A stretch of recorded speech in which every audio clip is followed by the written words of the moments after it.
Alright guys, welcome back to the channel.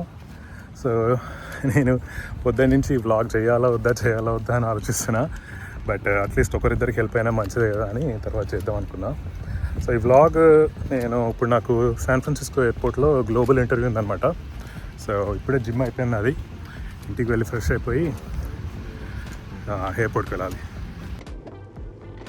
నేను ఈ డ్రామాలన్నీ last మినిట్లోనే చేస్తా, అనవసరంగా టైం వేస్ట్. జిమ్కి వెళ్ళాలని, వ్లాగ్ చేయాలని. ఇప్పుడేమో ఇంట్లో ఫుడ్ లేదు. ఇప్పుడు ఈ ఇంటర్వ్యూకి వెళ్ళే ముందు ఏదైనా తినాలి. సో ఇక్కడ ఒక దగ్గరలో నాకు ఇష్టమైన బర్గర్ జాయింట్ ఉంది, దాని పేరు డేవ్స్. అదేంటంటే మనకు కావాల్సినట్టుగా మంచి స్పైసీ ఉంటాయి అన్నమాట. ఇవాళ మండే, కాంప్లెక్స్ అంతా ఖాళీగా ఉంది.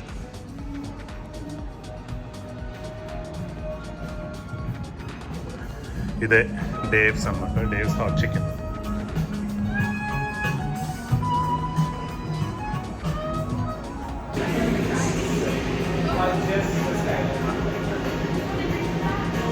మనకి ఆప్షన్స్ చూసుకుంటే అక్కడ చూడండి, no spicy, mild, hot.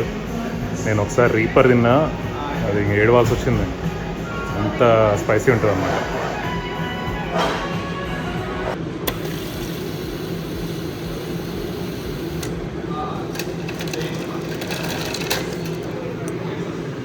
Okay,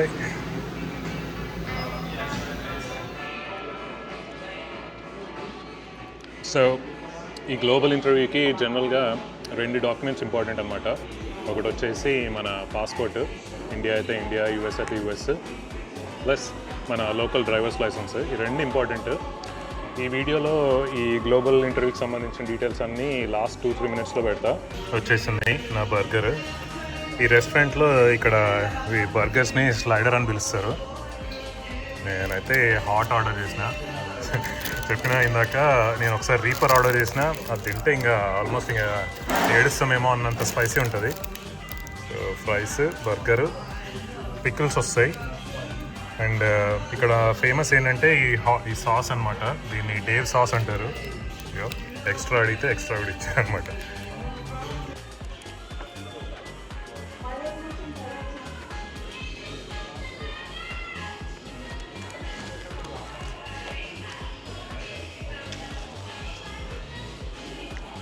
మనకి ఇండియా నుంచి బయటకు వచ్చిన తర్వాత మనకు కావాల్సినంత స్పైసీ ఫుడ్ దొరకదు ఇక్కడ. మనమేమో ఈ చప్పటి ఫుడ్కి అలవాటు పడిపోతాం. మళ్ళీ మనం స్పైసీ ఫుడ్ తినేటప్పుడు మాత్రం మనకి చుక్కలు కనిపిస్తాయి. నేను 2017లోనే ఎప్పుడో లాస్ ఏంజలస్లో ఒక రెస్టారెంట్ ఉంటుంది, హాల్ ఇన్ రేస్ అని చెప్పి. మీరు లోకల్ అయితే మీకు తెలిసే ఉంటుంది. ఆ బర్గర్ తింటే నేను లిటరల్గా ఏడ్చినా అనమాట. ఎంత ఘోరంగా ఉంటుంది అంటే స్పైసీ, అసలు ఇంకా కళ్ళ నుంచి వస్తూనే ఉంటాయి నీళ్ళు. బట్ ఇదైతే పర్ఫెక్ట్. ఇది కూడా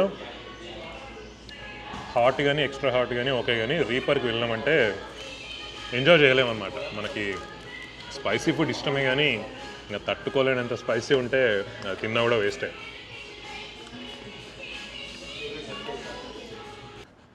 ఇంతకుముందు పబ్లిక్లో వ్లాగ్ చేయాలంటే సిగ్గుపడుతుండే, ఆలోచిస్తుండే. ఇప్పుడు అవన్నీ వదిలేసినాం. నేను ఇండియా నుంచి అమెరికా వచ్చిన కొత్తలో మనందరికీ కల్చర్ షాక్స్ అవుతాయి కదా. నాకు వన్ ఆఫ్ ద ఎట్లా అంటే మనకి వావ్ అనిపించిన ఒకటైతే ఈ రోడ్ సిస్టమ్ అనమాట. చూడండి, ఇప్పుడు రైట్ సైడ్ మొత్తం ఎన్ని ఉన్నాయి? 1, 2, 3, 4, 5, ఒక్కొక్కసారి అయితే 6 కూడా ఉంటాయి. ఈ లేన్లలో రైట్ సైడ్లో ఉన్నవి ఎక్కువ స్లోగా వెళ్దాం అనుకునే వాళ్ళకి. ఆ లాస్ట్ 2 ఉన్నాయి చూడండి, అవి ఫాస్ట్ ట్యాగ్ లేన్స్ అనమాట. మనకి ఇండియాలో ఫాస్ట్ ట్యాగ్స్ ఉంటాయి కదా, అట్లా. వాళ్ళు ఏంటంటే మండే టు ఫ్రైడే ఆ ఫాస్ట్ ట్యాగ్లో నుంచి ఎంతో కొంత అమౌంట్ కట్ అవుతుంది. కట్ అయ్యి ఈ లేన్లలో ట్రాఫిక్ ఉన్నా కూడా ఆ లేన్ ఫాస్ట్గా వెళ్ళిపోతుంది అనమాట. సో అదొక ప్లస్ పాయింట్. నేను ఒక్కొక్క కంట్రీలో ఒక్కొక్క రోడ్ సిస్టమ్ ఉంటుంది అనుకోండి. నాకు అమెరికాలో అయితే ఇది సూపర్ అనిపించింది అసలు. ఎందుకంటే సాటర్డే, సండే వచ్చేసి అవి ఫ్రీ అనమాట, అవి ఎవరన్నా వెళ్ళొచ్చు. ఫాస్ట్ ట్యాగ్స్ ఆ రోజు ఫ్రీ ఉంటాయి అనమాట, అమౌంట్ ఏం కట్ అవ్వదు. ఇప్పుడు చూడండి, ఈ రైట్ సైడ్లో ఉన్న 4 లేన్స్ ట్రాఫిక్లో ఉన్నాయి కదా, ఇప్పుడు నేను ఈ రెండు ఫాస్ట్ ట్రాక్ లేన్స్ అనమాట. కాకపోతే ఇది ఈ డాష్ బోర్డ్ మీద ఉండేలా చూసుకోవాలి ఈ లైన్లోకి వచ్చినప్పుడు, లేదంటే ఫైన్స్ పడతాయి.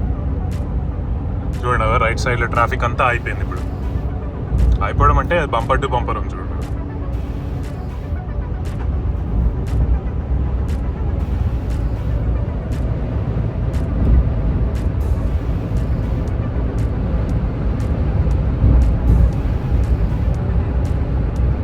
సో ఫాస్ట్ ట్యాగ్ వల్ల ఇది ఉపయోగం.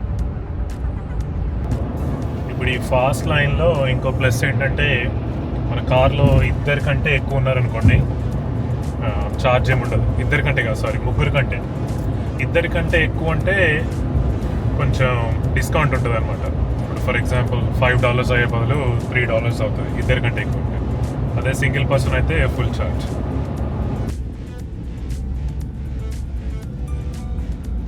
అక్కడి నుంచి ట్రాఫిక్ స్లోగా వెళ్తుంది. ఇక్కడ ఏదో అయినట్టుంది. ఇక్కడ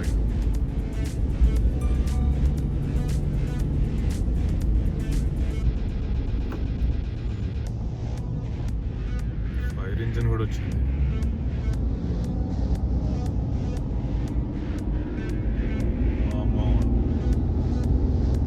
కార్ మొత్తం మంటలో పట్టింది. కార్ మొత్తం కాలిపోయింది ఎందుకో మరి.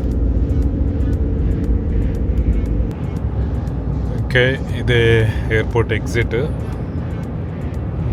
మనకి వాళ్ళు ఇచ్చిన కన్ఫర్మేషన్ లెటర్లోనే క్లియర్గా రాసి ఉంటుంది అనమాట. ఇన్స్ట్రక్షన్స్ ఉంటాయి ఎక్కడ పార్క్ చేసుకోవాలి, అట్లనే వాళ్ళ ఆఫీస్ ఎక్కడ ఉంటుంది ఎయిర్పోర్ట్లో అని చెప్పేసి అది చూసుకోవాలి. నాకైతే ఇన్స్ట్రక్షన్స్లో ఇంటర్నేషనల్ టెర్మినల్స్ గరాజ్ జీ అని చెప్పి వచ్చింది. సో ఇప్పుడు అది వెతకాలి వెళ్ళి. ఇది చూడండి, ఈ కార్లన్నీ ఊబర్, లిఫ్ట్ అవన్నమాట. మొత్తం బంపర్లు అన్నిటికీ ఊబర్ స్టిక్కర్లు ఉన్నాయి. ఇక్కడ వెయిట్ చేయాలి వాళ్ళు. ఎప్పుడైతే పికప్ ఉంటుందో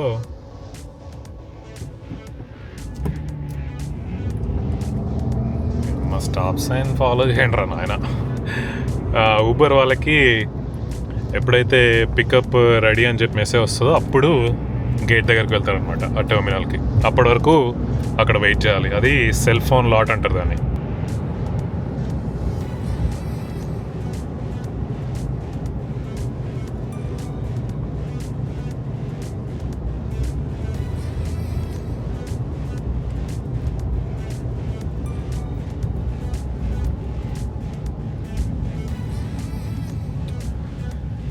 ఇప్పుడు ఈ పార్కింగ్ ఎక్కడో చూసుకోవాలి. అది కన్ఫ్యూజన్. అది నాకేమో నేను ఇందాక చెప్పినట్టు అన్నీ లాస్ట్ మినిట్లోనే చేస్తున్నా. టైం 20 minutes ఉంది ఇంకా అపాయింట్మెంట్ టైం. డాక్యుమెంట్స్ అయితే చాలా ఇంపార్టెంట్, రెండే ఉంటాయి కాబట్టి. కాకపోతే మేజర్ పాయింట్ ఏంటంటే మీ డ్రైవర్స్ లైసెన్స్ మీద ఏముందో మీ అప్లికేషన్ మీద కూడా అదే ఉండాలి, ఇంటి అడ్రస్.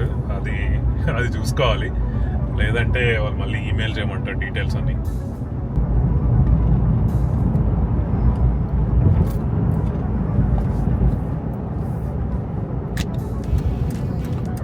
అవర్లీ పార్కింగ్ అనమాట. నాకు తెలిసి గంటకి $15 $20 ఉంటుంది. ఓకే,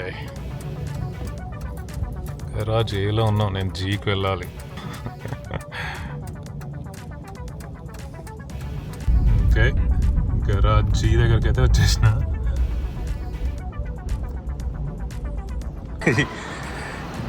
ఈ గరాజీ పట్టుకోవడానికి నాకు చుక్కలు కనిపించినాయి.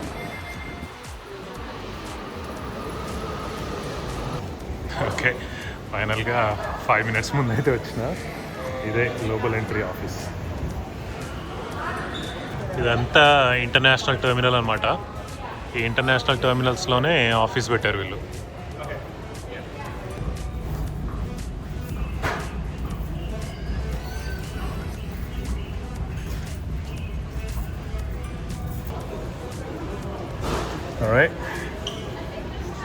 అయిపోయింది.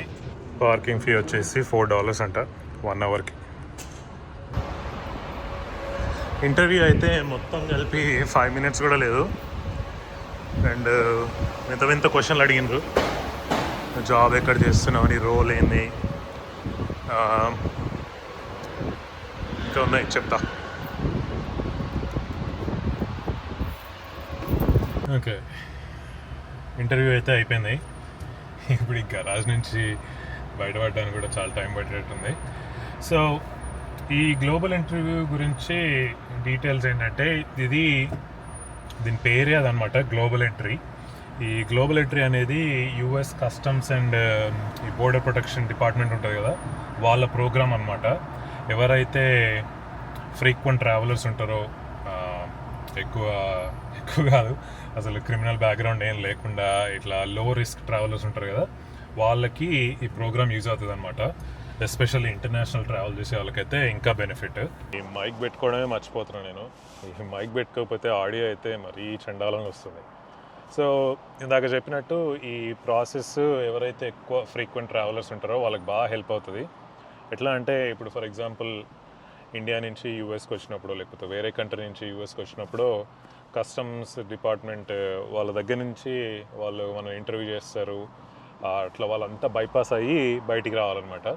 బట్ కొన్ని ఎయిర్పోర్ట్స్లో ఈ బోర్డర్ ప్రొటెక్షన్ వాళ్ళు ఉంటారు కదా, వాళ్ళ ఆ క్యాబిన్ దగ్గరికి వెళ్ళి వాళ్ళతో ఇంటర్వ్యూ ఏం లేకుండా డైరెక్ట్ కియాస్క్ దగ్గరికి వెళ్ళి మన డీటెయిల్స్ ఇచ్చినాం అనుకోండి, కొన్ని క్వశ్చన్స్ అడుగుతుంది కియాస్క్లో కూడా, అవి ఆన్సర్ చేస్తే హ్యాసిల్ ఫ్రీగా మన యూఎస్లోకి ఎంట్రీ ఉంటుంది అనమాట. ఇది అన్ని ఎయిర్పోర్ట్స్లో కాదు, కొన్ని ఎయిర్పోర్ట్స్లోనే. మీకు గ్లోబల్ ఎంట్రీ అప్లై చేయాలంటే నేను ఎప్పుడో 3 months back 4 months back apply చేసిన. ఆ ఇంటర్వ్యూ ఇప్పుడు వచ్చింది నాకు. $160 ఖర్చు అయింది దీనికి. ఇది మస్ట్ అంటే మస్ట్ ఏం కాదు, ఇది మన ఇష్టం. ఎక్కువగా ఫ్రీక్వెంట్గా ఇంటర్నేషనల్ ట్రావెల్ చేసే వాళ్ళకైతే బాగా హెల్ప్ అవుతుంది. నాకు ఈ ఇయర్ కూడా ఇంకో 2 కాదు 1 ఇంటర్నేషనల్ ట్రావెల్ ఉంది. మొన్ననే ఇండియా జపాన్ అయిపోయింది కదా, నెక్స్ట్ వచ్చేది ఇంకో 1 monthలో ఉంది, చెప్తా మీకు అది. బట్ అవి దీని యూజెస్ అయితే. ఇంకా ఇప్పుడు ఇంటర్వ్యూ ఎట్లా అయిందంటే, సో వన్స్ మనకి అపాయింట్మెంట్ వచ్చిన తర్వాత ఒక డేట్ ఇస్తారు. మీకు దగ్గరలో ఉన్న ఎయిర్పోర్ట్లోనో లేకపోతే ఏదో ఒక లొకేషన్లో ఉంటుంది ఆఫీసు. నన్ను అయితే 3-4 క్వశ్చన్లు అడిగిన అంతే. ఎక్కడ జాబ్ చేస్తావు, ఏం జాబ్ చేస్తావు, నెక్స్ట్ ఏదన్నా ఇంటర్నేషనల్ ట్రావెల్స్ ఏమైనా ఉన్నాయా, అదొకటి. ఇండియా ఇంకా యూఎస్లో కాకుండా ఇంకెక్కడన్నా నువ్వు చదువుకున్నావా, లేకపోతే అక్కడ ఏమన్నా కొన్ని రోజులు ఉన్నావా అని చెప్పేసి క్వశ్చన్స్ ఉంటాయి అంతే. మేజర్గా జాబ్ ఉందా లేదా, లేకపోతే ఎవరు సపోర్ట్ చేస్తున్నారు నిన్ను, అట్లా. ఓకే అమ్మ, ఇక్కడి నుంచి బయటపడడానికి నాకు 10 నిమిషాలు పడుతుంది. అండ్ దీనిది ఎలిజిబిలిటీ వచ్చేసి నేను ఫస్ట్ చెప్పినట్టు ఓన్లీ యూఎస్ సిటిజన్సే అప్లై చేసుకోవచ్చేమో అనుకుని ఉండే, బట్ అది కాదు. దీనికి ఎలిజిబిలిటీ యూఎస్ సిటిజన్స్ అప్లై చేయొచ్చు, లాఫుల్ పర్మనెంట్ రెసిడెంట్స్ ఉంటారు కదా, గ్రీన్ కార్డ్ హోల్డర్స్, వాళ్ళు అప్లై చేయొచ్చు.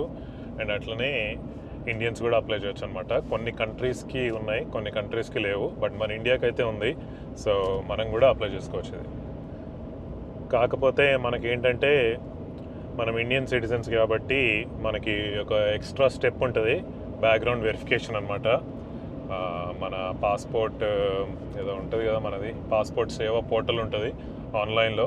మనం బ్యాక్గ్రౌండ్ వెరిఫికేషన్ చేసుకొని ఆ రిజల్ట్ వచ్చిన తర్వాతే మనం దీనికి అప్లై చేసుకోవచ్చు అనమాట, ఈ గ్లోబల్ ఎంట్రీకి. సో అంతే బేసిక్గా. దాని బెనిఫిట్స్ కనుక మనకి ఇష్టమైతే ఆన్లైన్లో అప్లై చేసుకోవాలి, వెరిఫికేషన్ చేసుకొని బ్యాక్గ్రౌండ్ చెక్ చేసుకొని అప్లై చేయాలి. నేను చెప్పినట్టు $100 to $150 ఉంటుంది. 5 years వ్యాలిడిటీ ఉంటుంది అనమాట. ఇంటర్వ్యూ అయితే మీ లోకల్ కాన్సులేట్ కాదు, ఇప్పుడు నాకైతే ఇక్కడ ఎయిర్పోర్ట్లో అయింది కదా, అట్లా మీ లోకల్ ఆఫీస్లో ఎక్కడ ఉంటుంది. ఇంటర్వ్యూ కూడా 5 minutes కంటే ఎక్కువే ఉండదు. సో అది ఓవరాల్ ప్రాసెస్.